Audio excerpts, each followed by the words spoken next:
Here's an analogy that helps me. Airplane goes down. 5 people swimming in the water, life raft that can only fit 4. How do you make the decision? Which one you're going to allow to drown and which 4 you're going to put in the life raft? And so a professor stands in front of his class and says, "Come on, guys, give me an answer." And everybody squirms. Well, are we going to let the cheerleader go in because she's really pretty? We're going to let this very intelligent one, number 1 in the class, go in because he's very intelligent. We're going to let the superstar athlete go in there, and then I guess the little nobody just drowns. And so you see, the professor says, "See, it's all just relative." No, it's not all just relative, Professor. The reason that we're having a real problem right now, the reason we're confronted by an ethical dilemma right now, Professor, is because we really understand human value. Yeah. If humans were not valuable, it really wouldn't matter which 4 you put in the life raft and which one you let drown. It's all just chance, and we're all just glorified apes. So how would you make that decision? Because suppose it's the other way around. Suppose that there are 5 people in the boat and it's sinking. Yeah.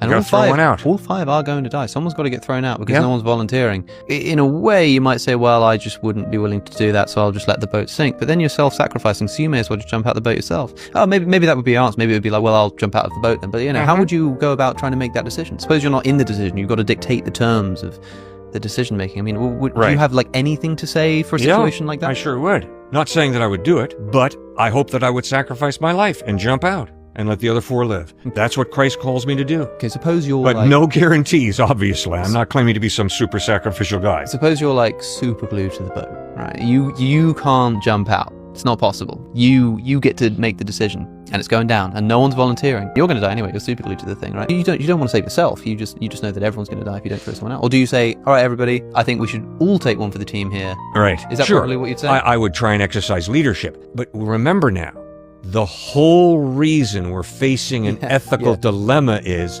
because we believe that there is a God who created people in his image, who loves them.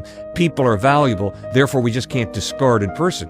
But if there is no God, it's all a cosmic crapshoot. So would that mean then in that situation you would be forced into one of those sort of counterintuitive but ultimately maybe sensible scenarios where you say, look, if no one's volunteering, then the boat goes down and all 5 of us die? Because we're not utilitarians here. We're not like, there are many situations where you'd let many people die. We'd use reason. Yeah. But is that how you would approach a situation like that? You would say that because it's wrong to force someone over the side of the boat, all 5 of us are going to die now. Would that be probably your response to that scenario? Might be. I can promise you, Alex, in that situation, I really don't know what I would do. Yeah, sure.